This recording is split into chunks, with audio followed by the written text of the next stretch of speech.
Hi, everybody. Welcome to It May Interest You to Know. I'm Tony Marcolini. I'm a professor and an attorney here in the great state of New Jersey. I'm joined today with my co-host, author and attorney John Hartman, and executive chef at Camp David and former White House chef Marty Mangello. All right. Thank you, Tony.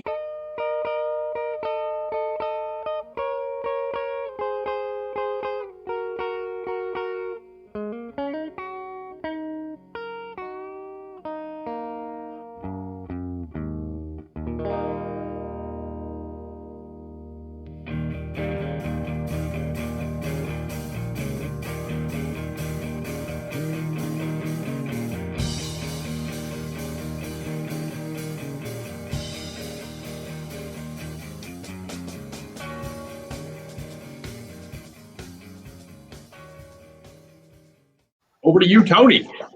Thank you. I said I already introduced Marty and John to you, but we have a special guest with us today. That's me. That's in the lower left-hand corner, Keith Baxter. Yay! Yay! So Keith is here today to talk a little bit about his career, which has been very exciting, and he's gotten into a lot of famous work, famous movies. He's into music creation and for animation purposes. Right now is working on the score. I don't know if you've completed it yet or you're still working on it, but for Tom and Jerry for HBO Max. Yeah, we wrapped up the season at the end of last year. So it's all done. It's all done, unless they do another season. Well, let's talk a little bit about your career. I mean, I know we're really here to talk about Tom and Jerry, but I wanted to talk a little bit about your experience. I mean, you've done some major projects. And sure have. Yeah. Yeah, I mean, we're looking at the Looney Tunes Show, Madagascar. I mean, can we talk? Didn't he do Despicable Me also? Didn't you work on that, Keith? Yeah. Gosh, man, you're a hero in our house. Can you talk to us a little bit about your experience on those projects? Well, sure. I'm not sure. Can you be a little more specific? Because that's pretty wide-ranging. It is. Well, tell me about the fun parts, let's say, of working on Looney Tunes. Well, the fun parts, first and foremost, it's fun because these are characters that I have loved since I was a little kid, and they stopped making them for a long, long time. And I first got to work on them when I was working on a show called Tiny Toons that Steven Spielberg did with Warner Brothers. And some of the Looney Tunes characters would make guest appearances in the Tiny Toons Show. So that was one of the coolest things ever. But then after that, I directed a series of Tasmanian Devil cartoons. All right. So that was amazing to do a whole. I'm getting ready to do my best Tasmanian Devil voice. Oh, don't let him. Do not let him start. I'm going to start spinning up, John. So, and then after that, I went to work in a division of Warner Brothers called Warner Classics, and that was really the only place that you would get to do the Looney Tunes characters. So it had that going for it, and the carrot that they, no pun intended, the carrot that they enticed you into Warner Classics is that you would get to make Looney Tunes theatrical shorts, but the sad fact was mostly what you did was you made commercials, and I wasn't that interested in making commercials. So I did make, and you do get to make theatrical shorts, but there's no guarantee that the studio is going to make them. So I did make a Bugs Bunny cartoon that will never appear anywhere. And it combined two of my loves, which is ice hockey. I'm Canadian, and Looney Tunes. So I made a Bugs Bunny ice hockey cartoon. But That's pretty I cool. like to say I was born in Toronto. Oh, go Leafs. Well, how much creative control do you actually have? Like because you've done, I mean, and we're all familiar. You've done Spider-Man and we were talking about Despicable Me. I mean, are you more or less told exactly what they're looking for? Or do you have the ability to be creative? It depends on what the project is and what I'm hired as. In the case of the Tom and Jerry's, once Warner Brothers had approved a premise, I went ahead and wrote the song or co-wrote it, usually with my songwriting partner, Greg Sims. Oh, sure. And it was that was pretty much it. They signed off on it. If they had any changes, they were tiny changes. There's for instance, in one of the cartoons that we did, I had a line that mentioned a competing television network, ESPN. Because somewhere I had it in my head that Warner Brothers owned ESPN, but then it was explained to me, even if I had mentioned a network that Warner Brothers did own, they still wouldn't have let me use it. So they're just there's a lot of rules that go into what you can say in a cartoon, so there would be little things like that where they'd say, no, you can't mention CNN or ESPN or you just can't mention that stuff. So what's the process like for you? What's the creative process like? I mean, well, do you absorb the characters and just watch them for 2 days and then say, boy, I'm ready to go? Or do you do you yoga beforehand? I mean, what's the process? Well, in the beginning, when I came on board Tom and Jerry, there's what's called a launch package, and normally you would do it in person, but in this case, because of COVID, everyone just watched it at home. And the director, Daryl Van Sitters, is a highly accomplished director. He's been doing Warner Brothers cartoons for decades, so he explains what makes Tom and Jerry different from other cartoons. I don't want to get too esoteric here, but there were a lot of different studios that made cartoons back in the day when Tom and Jerry was first created, and each of them had different budgets. Disney had the largest budgets, then MGM, which originally was the studio of Tom and Jerry, they had smaller budgets than that. And then Warner Brothers had the smallest. And so you can see the animation style is very different based on how much money they had to spend on a cartoon.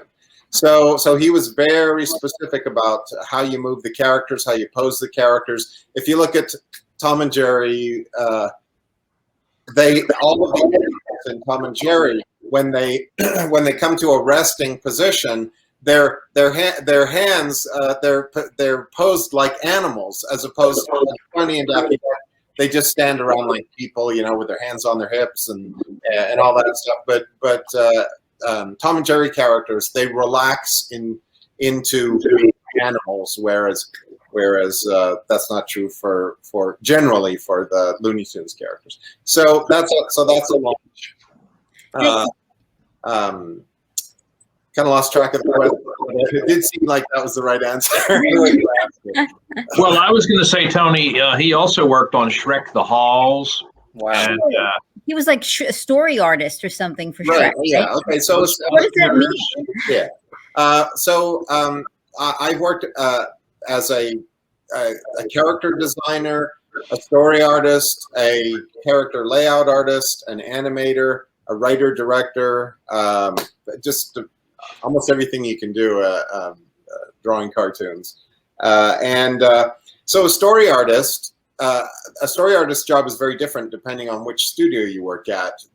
At Disney or DreamWorks, a story artist can do anything from be handed script pages and asked to stage the action and pose the action out, or they could be handed just a line that says we need to get the character from this sequence, which is written, to another sequence, which is written, but we don't have any pages on this, so just come up with some interesting stuff. And so at Disney and DreamWorks, when I was there, that was the job. It was extremely creative. You really could bring a lot to the movie of your own. Other studios, they're more like, here, this is the script. We just want you to draw what the script says, and that's that. So that's a story artist. Well, tell us, in Shrek, give us some behind the scenes information. Can you point to a particular part in that movie that you feel particularly proud of? Well, there's a lot of Shreks there, and There are. yeah, honestly, it's been so long since I watched it, and they're like, if you look at the ridiculously long list of shows, I'll look at them and go, oh, really? Did I work on that? I forgot. Well, my favorite line is, before you shift into a self-defeating rage spiral. I've been using that for years. Keith, tell us about VeggieTales, and you wrote, I think, the song for Beauty and the Beat. That's my wife's favorite movie story. Beauty and the Beat. As a White House chef, I'm overly excited about Beauty and the Beat. Wait a minute, I'm being grilled by two lawyers and a chef? Is that When it comes to grilling, we are really good. We should all have spatulas. You did a spatula party. So, okay, Beauty and the Beat. This is really a funny story, I think. You decide. I had done a country album, and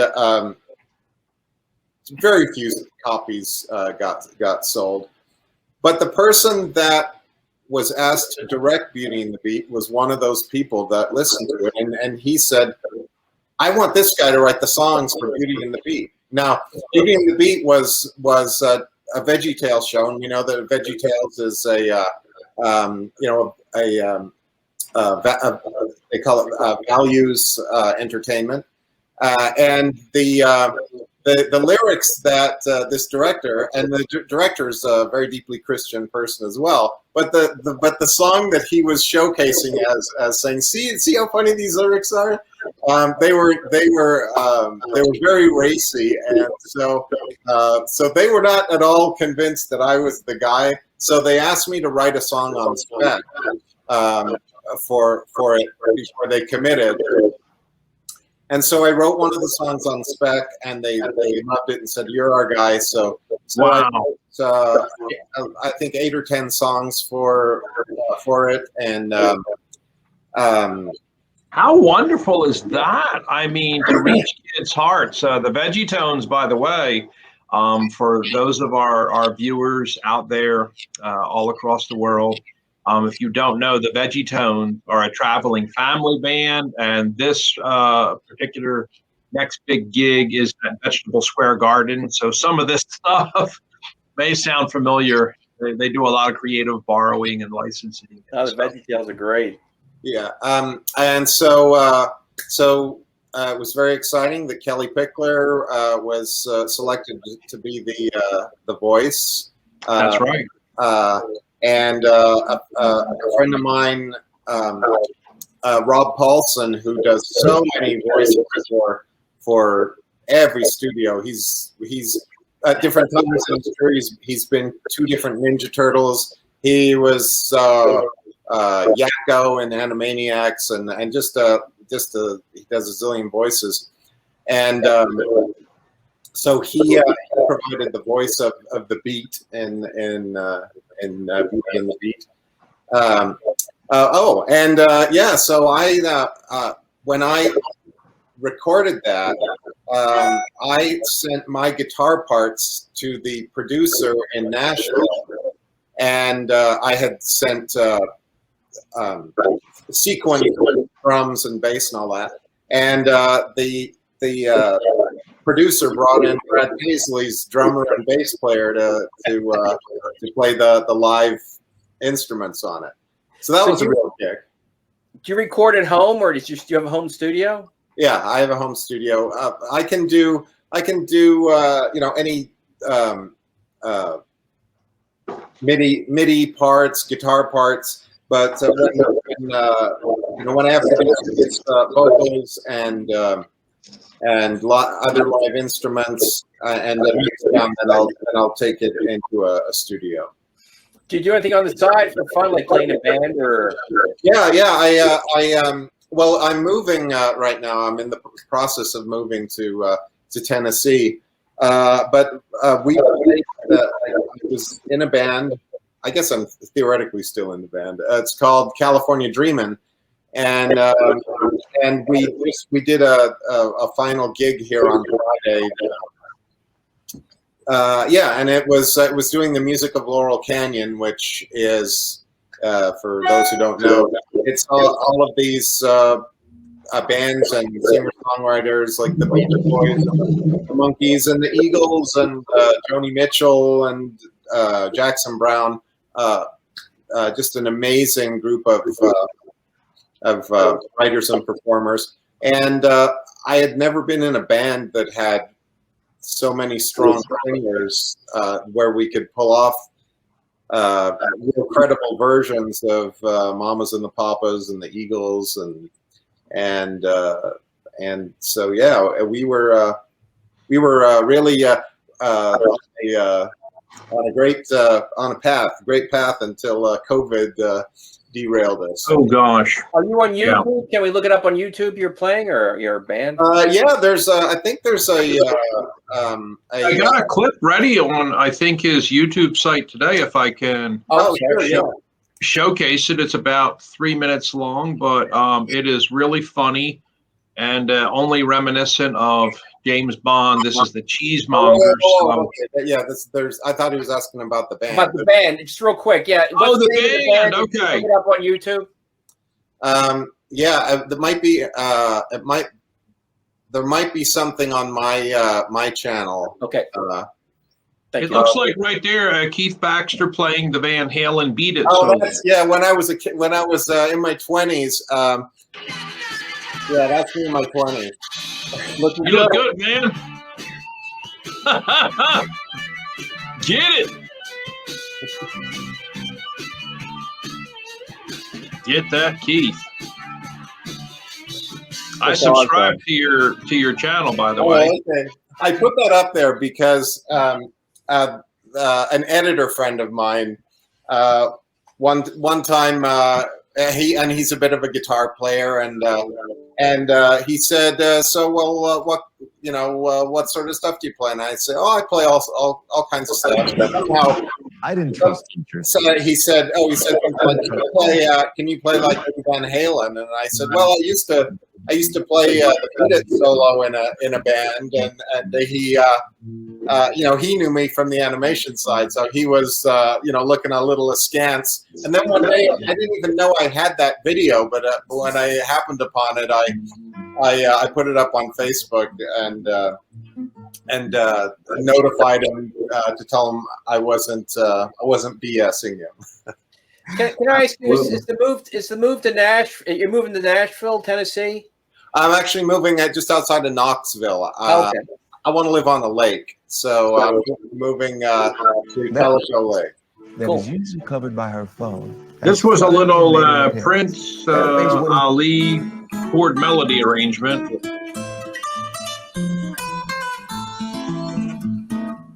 Can you guys hear that okay? Yeah, it's great.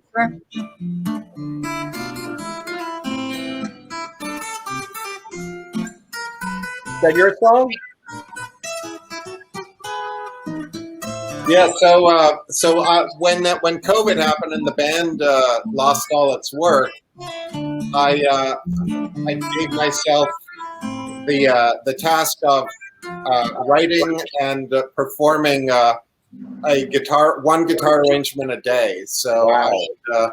I would get up in the morning and pick a song to do, and I got on the kick of doing Disney songs. So yeah, it was like just an exercise to do to give myself something to work on and play. So each of those is something I came up with in the morning, and then played it into my phone in my living room later in the day. Well, I was going to put on the Cheesemonger guys, so let me roll that clip because it was so funny.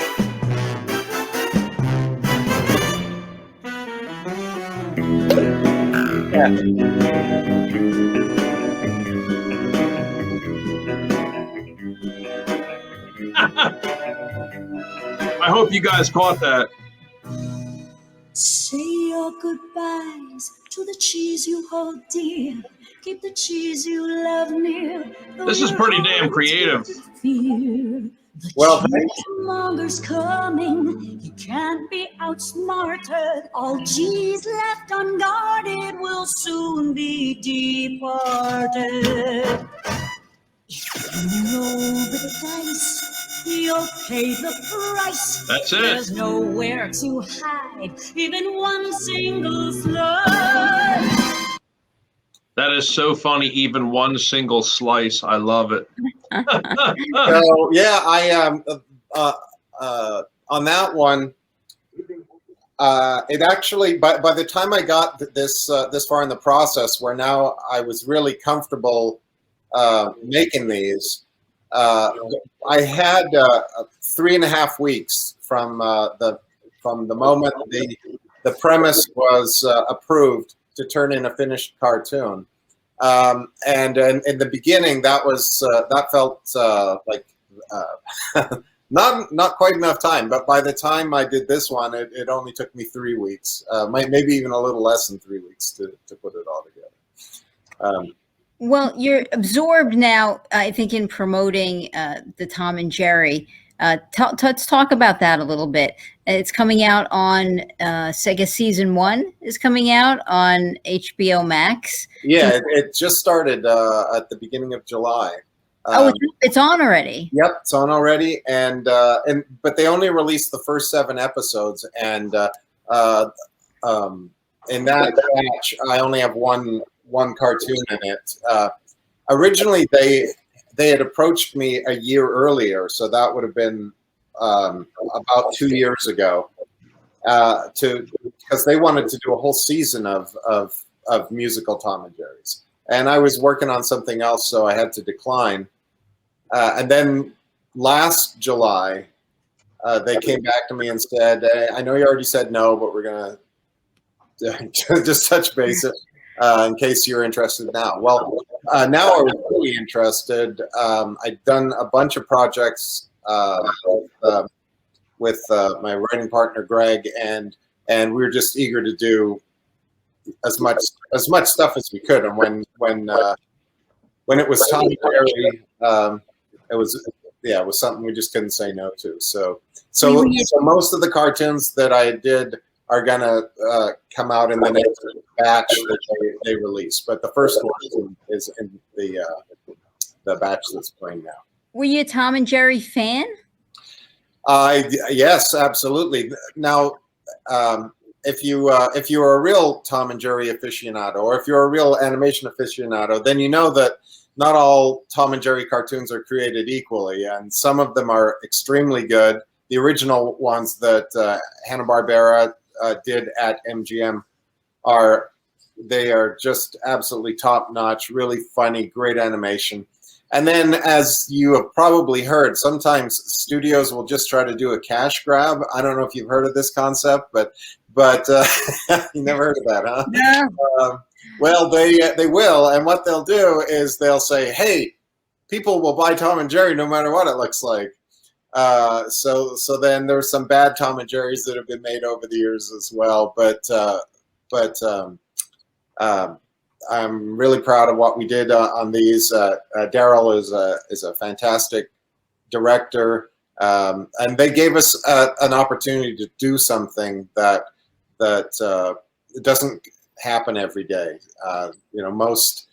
Most studios, they're very leery about hiring someone to do those very different things, composing and creating the stories and storyboarding them.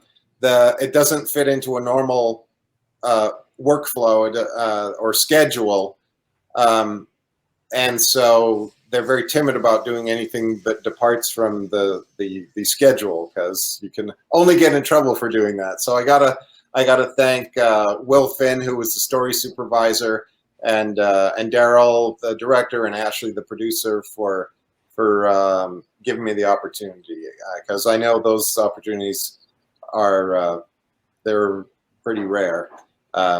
Normally, if they want a composer, they hire a composer. If they want a story artist, they hire a story artist. So to get to do everything all at the same time is pretty wonderful. Which do you prefer more, the music or the storyline? Nobody has to pay me to play the guitar. I'll put it that way.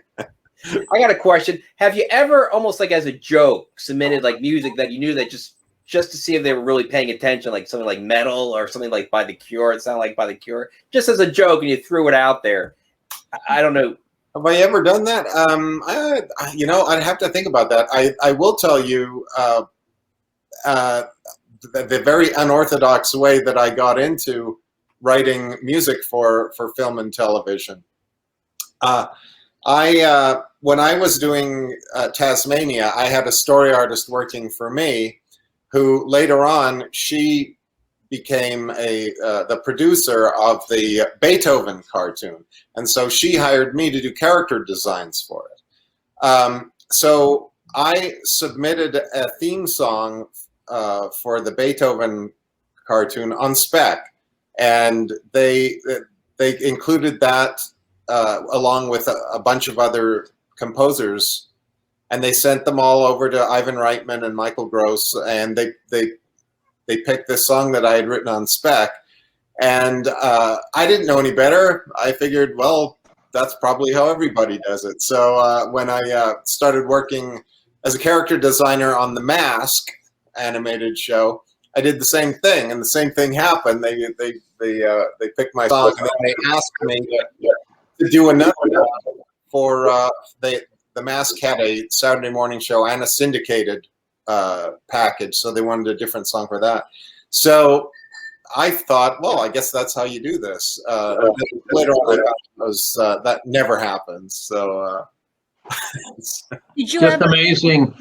Tony, if we take a break for a commercial, before we go into that, I wanted to mention to Keith how much we also love Hotel Transylvania here.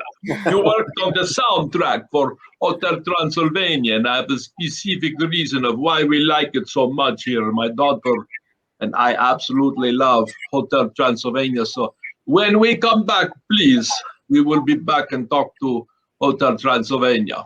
Okay, Tony, it is time to be informed and to be entertained. So we love your work because, we also own a little country inn, Keith, bed and breakfast. And so we're so proud to see the vampire father that is also running the hotel and the vampire daughter. And so it's just been hilarious. And when my daughter was younger, she's 10 now, but I don't know if she wants to watch it anymore, Hotel Transylvania, but she loves when the movies come out. We used to watch the show and other shows similar to this premise, but when the movies come out, we definitely schedule them up. So happy to see those continuing forward. Hotel Transylvania 3, 4, 5. I hope that continues to go. It's so nice. And you did a number of songs for that. You didn't just work on one thing, right? Well, again, this is a few years ago, so I wrote a bunch of things, but I never know what's going to end up in the final movie. So my recollection of all the things that I wrote versus what ended up in the movie, I'm, it's not super clear, but yes, I did. That was another one of those happy, like different studios have different levels of openness to letting you stay out of the box. Right. And so Sony were very, very nice about that. I mean, I could have been considered a colossal pain by saying, "Hey, I see you need a music moment in the movie. Can I give it a shot?" And so Sony, they were very cool about that. DreamWorks was really cool about that. I got to write a lot of songs for them. Disney, this isn't a slam on Disney, but Disney's just different. Disney, at least at the time I was there, if you get hired to do one thing, then their policy is, hey, we have experts to do the other thing. We hired you to be an expert in this thing. Right. So it's just they all have different attitudes and different personalities. Do you see that kind of come and go? Pardon me for interrupting you, Tony. No. Do you see that kind of come and go, Keith? Does it last like about 10 years of leadership? Is there a kind of a cycle with those different studios? Is that a thing that happens everywhere? Yes, because you're absolutely right. There is a great turnover every 10 years. About 10 years, okay. The first time it happened, I thought, well, that's strange. I'm looking around now, and everyone's different. I bet that doesn't happen again. But then, sure enough, every 10 years, look around, and it's a whole new.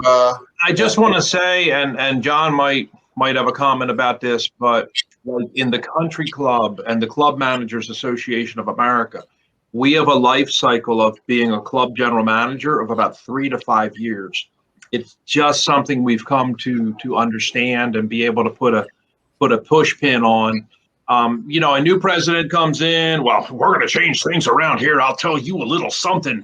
And right away the chef sucks. The GM needs to go. We're going to shape up this board, and it's like, oh, okay, we're very familiar with this. We're just moving on to someplace else that is more friendly and wants to, so just on our side. Can I ask one question? I got to ask this question. Keith. Yeah. Wait on us. You're in one question. You're in Los Angeles. You're in California. Here, there's a wildfire coming through the neighborhood, and you got to get going. You've got time to grab one guitar of yours. What is it? It's going to be my Gibson ES-175. All right, very good. A wonderful jazz guitar, and it's going to be that one. Or the other one, I also have another jazz guitar that's a custom built one. So it's hard to say. If I was going to take third-degree burns, if I grabbed another one, I would still save those two guitars. All right, that was my question. I had to ask it. Well, great question. Okay. It was actually. I have a question. I mean, I know you worked at least on Tom and Jerry with Greg. Yes. So how does that work? I mean, do you just bounce ideas off of each other? Do one of you take the lead when coming up with the I took the lead because first off, I was the contact. I'm the one that's got decades of doing specifically animation, and I was the one that was writing the cartoons. So it was very important for me to be able to just set the style of the music because it had to work with what I was envisioning for the action of the cartoon as well. So just as a matter of efficiency, I took the lead in what we're doing. But sometimes the lead is saying, what do you think? Like one of the songs that, or one of the cartoons we did, it involves a piano duel. And at one point, Tom and his nemesis are battling back and forth on pianos on piano, virtuoso piano phrases, and so part of taking the lead was, in that case, was, hey Greg, what are some of your favorite piano cadenzas or whatever, and Greg's a very accomplished pianist, which is wonderful to have because my piano leaves a lot to desire. So, well, I could just totally rely on Greg to do that, and again, when it came to doing the orchestrations, it was great to just be able to turn that over to Greg, and I could concentrate on story. Otherwise, it never would have happened. Now, any spoiler alerts? Anything coming up? That you put your own spin on Tom and Jerry? Well, okay, Tom. We'll have all of the band members of California Dreamin' perform one of the songs. There's this surfer song in one of the episodes, and I had a built-in Beach Boys, just everyone in my band, and so the lead singer on that episode is a fellow by the name of Gregory Finsley. He fronts the band Queen Nation. They're like the top Queen tribute band in at least in America, maybe in the world. And he sang and played drums for my band, California Dreamin'. So yeah, that sounds like a spoiler, or at least an Easter egg. How about that? Well, we had Michael Ausiello on yesterday live from TV Line, and he wrote for a long time for Entertainment Weekly and also TV Guide, some 15 years combined writing, if not longer. And his big book that just got optioned to make a movie is, spoiler alert, the hero dies. So I think everyone has got spoiler alerts this week for everyone we interview. So I knew you were going to call me out on that. As it left my lips, I knew you were going to call me out, Marty. I think we are out of time, regrettably. Well, in the last episode of it, Tom does die. So spoiler alert. Oh man, no. That can't be right. Well, unfortunately, I think we're at the end of our episode with Keith Baxter, but I hope, Keith, that we haven't totally put you off and you will come back again and join us. He's got to come back. He's the hero in our home. He's done so many beautiful, creative, wonderful shows and music and cartoons. I mean, have touched our hearts in so many ways. It was 20, 30, 50 different things at least that he's done. And we watch all of them, man. Yeah, thanks for keeping me employed. Absolutely, absolutely. We love your work, buddy. Appreciate it. Thank you so much for being here. Now. And come back. All right. Thanks very much.